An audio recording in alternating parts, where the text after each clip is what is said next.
السلام علیکم ورحمۃ اللہ وبرکاتہ۔ بسم اللہ الرحمن الرحیم۔ پیارے ناظرین و سامعین، سرکار غوث پاک رضی اللہ تعالی عنہ کے متعلق ایک واقعے کی تحقیق کی جائے گی، جس واقعے کو خطبہ حضرات اپنی خطابتوں میں بیان کرتے ہیں اور ناصحین اپنی نصیحتوں میں بیان کرتے ہیں، اور یہ بیان کر کے یہ ثابت کرتے ہیں کہ اس واقعے کو بیان کر کے سرکار غوث پاک رضی اللہ تعالیٰ عنہ کی ہم شان کو بیان کر رہے ہیں۔ جو اللہ کے محبوب ہوتے ہیں وہ کسی کے محتاج نہیں ہوتے کہ ان کی شان بیان کی جائے۔ اللہ تعالیٰ خود ان کو اتنے مراتب عطا فرماتا ہے۔ تو آئیے وہ واقعہ سن لیتے ہیں، اور اس کے بعد میں ایک ویڈیو سن لیتے ہیں، اور اس کے بعد میں اس کی تحقیق کرتے ہیں۔ وہ واقعہ یہ ہے کہ ایک عورت کی شادی ہوئی اور کافی ٹائم گزر گیا، اس کی کوئی اولاد نہیں ہوئی۔ اس نے بڑی اللہ سے دعائیں کی اور اس کی کوئی اولاد نہیں ہوئی۔ اس آخر میں سرکار غوث پاک رضی اللہ تعالیٰ عنہ کی خدمت میں پہنچی اور عرض کی، حضرت مجھے ایک بیٹا دے دیجئے۔ سرکار غوث پاک رضی اللہ تعالیٰ عنہ نے اس کی بات کو سنا، اور سننے کے بعد میں لوح محفوظ کا معائنہ فرمایا، لوح محفوظ کو ملاحظہ فرمایا اور فرمایا تیری قسمت میں کوئی بھی اولاد نہیں ہے، جا تو صبر کر۔ تو وہ عورت کہتی ہے، حضرت میری قسمت میں اگر لوح محفوظ میں لکھی ہوئی اولاد ہوتی تو میں آپ کے پاس کیوں آتی؟ سرکار غوث پاک رضی اللہ تعالیٰ عنہ نے جب اس کی بات کو سنا، سننے کے بعد اللہ کی بارگاہ میں عرض کی، اے پروردگار تو اس عورت کو ایک اولاد دے۔ اللہ تعالیٰ کی طرف سے حکم ہوا کہ اس کی قسمت میں اولاد نہیں ہے، لوح محفوظ میں لکھا ہوا نہیں ہے کہ اس کو اولاد دی جائے گی، اس کو اولاد کیوں دیں؟ سرکار غوث پاک نے پھر عرض کی، ایک نہیں دو دے۔ اللہ نے فرمایا جب ایک اس کی قسمت میں نہیں ہے تو دو کہاں سے دی جائیں؟ سرکار غوث پاک نے پھر عرض کی کہ دو نہیں تین دے۔ اللہ تعالیٰ نے فرمایا جب ایک بھی نہیں ہے اس کی قسمت میں تو تین کہاں سے دی جائیں؟ پھر سرکار غوث پاک نے عرض کی کہ تین نہیں چار دے۔ غرض یہ کہ یہ سلسلہ چلتا رہا اور 7 تک پہنچا۔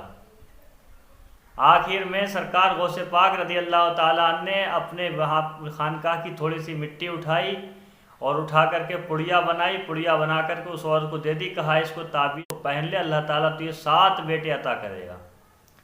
یہ واقعہ لوگ بیان کرتے ہیں، یہ واقعہ صحیح ہے یا یہ واقعہ غلط ہے؟ تو اس واقعے کی تحقیق میں جانے سے پہلے خطیب ہندوستان حضرت سید امین القادری صاحب جو مشہور ہیں، آپ جانتے اور پہچانتے ہیں، وہ اس واقعے کو کس طریقے سے نمک مرچ لگا کر کے بیان کرتے ہیں، اس کو ملاحظہ کر لیں، اس کے بعد میں تحقیق کرتے ہیں۔ ایک عورت آئی غوث پاک کی چوکھٹ پر، حضور اولاد نہیں ہے، فرمایا تیری تقدیر میں نہیں ہے، حضور اولاد نہیں ہے، آسمان کی طرف دیکھا کر تیری تقدیر میں نہیں ہے۔ وہ آسمان کی طرف دیکھتے ہیں تو لوح محفوظ پڑھتے ہیں، تو غوث پاک وفاداران مصطفیٰ ہی میں نہیں بلکہ غوث پاک تو وفاداران مصطفیٰ کے یعنی اولیاء اللہ کے گروہ کے سردار ہے۔ وہ عورت آئی لینے کے لیے، یارو دل چاہیے، یقین چاہیے۔ میرے غوث کی شان یہ ہے، جب اس عورت سے کہا تیرے مقدر میں نہیں، عورت نے بڑھ کر کہا دیوانی تھی، شیدائی تھی، سچی ماننے والی تھی، حضور اگر میرے مقدر میں ہوتی تو آپ کی چوکھٹ پر کیوں آتی؟ مقدر میں ہوتا تو یوں ہی مل جاتا، آپ کی چوکھٹ پر آئی ہوں وہ لینے کے لیے جو میرے مقدر میں نہیں ہے۔ میرے غوث کے ہاتھ اٹھ گئے، دریائے کرم جوش میں آ گیا، عرض کرتے مولا اس کو ایک بیٹا عطا فرما۔ ارشاد ہوا عبد القادر میرے محبوب جس کی قسمت میں اولاد نہیں ہے تو اولاد مانگ رہا ہے، عرض کیا مولا اب ایک نہیں دو عطا فرما۔ ارشاد ہوا عبد القادر ایک نہیں ہے تو دو کہتا ہے، عرض کیا اب 3 عطا فرما۔ پھر ارشاد ہوا عبد القادر ایک نہیں تو 3 کہتا ہے، عرض کیا 4 عطا فرما۔ ارشاد ہوا ایک نہیں تو 4 کہتا ہے، کہتے 5 عطا فرما۔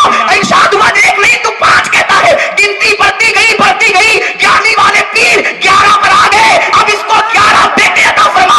اللہ اکبر۔ ارشاد ہوا عبد القادر ایک نہیں ہے تم 11 مانگ رہے ہو، عرض کیا اگر دینا نہیں تھا تو اپنا محبوب کیوں بنایا؟ ارے جب محبوب بنا۔ ناظرین آپ نے ویڈیو ملاحظہ کر لیا جس میں امیر القادری صاحب یہی فرما رہے ہیں کہ سرکار غوث پاک نے اللہ تعالیٰ سے ضد کی، اللہ تعالیٰ سے بحث کی، ایک نہیں دو، دو نہیں تین، تین نہیں چار، اس طریقے سے حضرت امین القادری صاحب تو 11 پہ پہنچے لے کر کے کہ سرکار غوث پاک نے 11 بیٹے اس عورت کو عطا کیے، حالانکہ لوح محفوظ میں ایک بھی بیٹا نہیں تھا۔ آئیے اس واقعے کو میں کتاب کی شکل میں ایک سوال کی شکل میں پیش کرتا ہوں، یعنی اس کا سوال بھی پیش کرتا ہوں، اس کا جواب بھی پیش کرتا ہوں کہ یہ واقعہ کیسا ہے، اس کی تحقیق کرتا ہوں، یہ سمجھ لیجیے آپ۔ تو یہ کتاب ہے عوام میں مشہور غلط فہمیوں کی اصلاح، اس کا صفحہ نمبر ہے 345، اس کے مصنف ہیں مفتی سفیر الحق صاحب الہ آبادی۔ اور انہوں نے اس کتاب کے اندر اس واقعے کو سوال کو بھی پیش کیا، ذکر کیا ہے، اور اس کے جواب کو بھی۔ انہوں نے کس کتاب سے جواب دیا ہے تو اس کتاب کا نام ہے فتاوائے اجملیہ، مفتی اجمل شاہ سنبھلی علیہ رحمت و رضوان کی لکھی ہوئی کتاب ہے۔ مفتی اجمل صاحب سنبھلی بہت بڑے عالم دین گزرے ہیں، سرکار مفتی اعظم سرکار حجت الاسلام کے خلیفہ ہیں، اور سرکار اعلیٰ حضرت سے آپ بیعت تھے۔ مفتی نعیم الدین صاحب مراد آبادی نے آپ کو بیعت کرایا تھا۔ آپ کی کتاب فتاوائے اجملیہ جلد نمبر 4 اور صفحہ نمبر 9 سے نقل کر کے مفتی صفیر الحق صاحب نے اپنی کتاب میں اس کو درج کیا ہے۔ سوال بھی ملاحظہ کریں اور جواب بھی ملاحظہ کریں، اور ویڈیو کے اسکرین پہ اس کا اسکین بھی دے دیں گے اصل کتاب سے، ملاحظہ کر لینا۔ سرکار غوث پاک رضی اللہ تعالیٰ عنہ کی بارگاہ میں ایک خاتون آئی اور عرض کی، حضور مجھے ایک بیٹا دے دیجئے۔ آپ نے فوراً لوح محفوظ ملاحظہ کیا اور فرمایا تیری تقدیر میں کوئی بیٹا نہیں ہے۔ اس نے عرض کی، اگر لوح محفوظ میں ہوتا تو میں تمہارے پاس کیوں آتی؟ آپ نے اللہ کی بارگاہ میں عرض کی، اے مولا اس عورت کو ایک بیٹا دے۔ لفظ و لفظ سنتے چلے جائیں، میں لفظ و لفظ بیان کر رہا ہوں۔ اس عورت کو ایک بیٹا دے۔ حکم ہوا اس عورت کی تقدیر میں بیٹا نہیں ہے۔ کہا ایک نہیں تو 2 دے۔ جواب آیا ایک نہیں تو 2 کہاں سے دوں؟ کہا تو 3 دے۔ کہا جب ایک بھی نہیں ہے تو 3 کہاں سے؟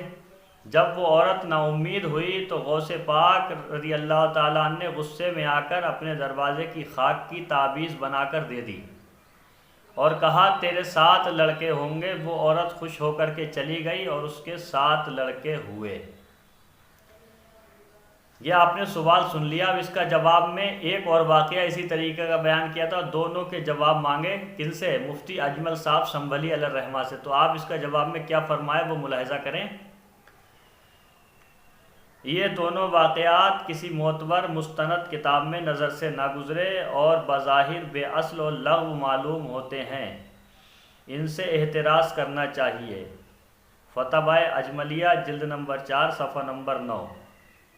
عوام میں مشہور غلط فہمیوں کی اصلاح صفحہ نمبر 346۔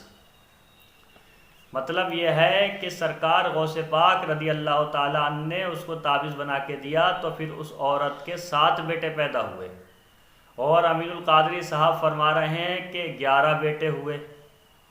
تو آپ اندازہ لگاؤ کہ یہاں پر روایت بیان کرنے کا انداز بھی بدل گیا۔ اب یہ سوال ہے کہ امین القادری صاحب سے کہ آپ بیان کیجئے کہ آپ نے اس واقعے کو کس معتبر کتاب سے پڑھا اور بیان کیا۔ کوئی بھی چیز ہم اور آپ بیان کریں گے تو ہمارے پاس اس کا ثبوت، اس کی دلیل ہونا بہت ضروری ہے۔ بغیر دلیل کے، بغیر جزیے کے ہم اس کو بیان نہیں کر سکتے۔ سرکار غوث پاک رضی اللہ تعالیٰ عنہ کے اس واقعے کے متعلق مفتی اجمل صاحب سنبھلی علیہ الرحمہ نے تو اب فرما دیا کہ اس واقعے کو میں نے کہیں نہیں دیکھا، یہ لغو مانے بیکار اور غیر معتبر، یعنی جس کی کوئی مطلب اس کا اعتبار ہی نہیں کیا جا سکتا، یہ ہے وہ بظاہر یہ غیر معتبر معلوم ہوتا ہے۔ آپ نے صاف صاف فرما دیا۔ اب آپ اندازہ لگائیے کہ مفتی اجمل شاہ سنبھلی علیہ الرحمہ جیسا جلیل القدر عالم جو بہت بڑے مناظر، ان کو کسی کتاب میں یہ واقعہ نہیں ملا تو سید امین القادری صاحب نے کس کتاب میں پڑھ لیا؟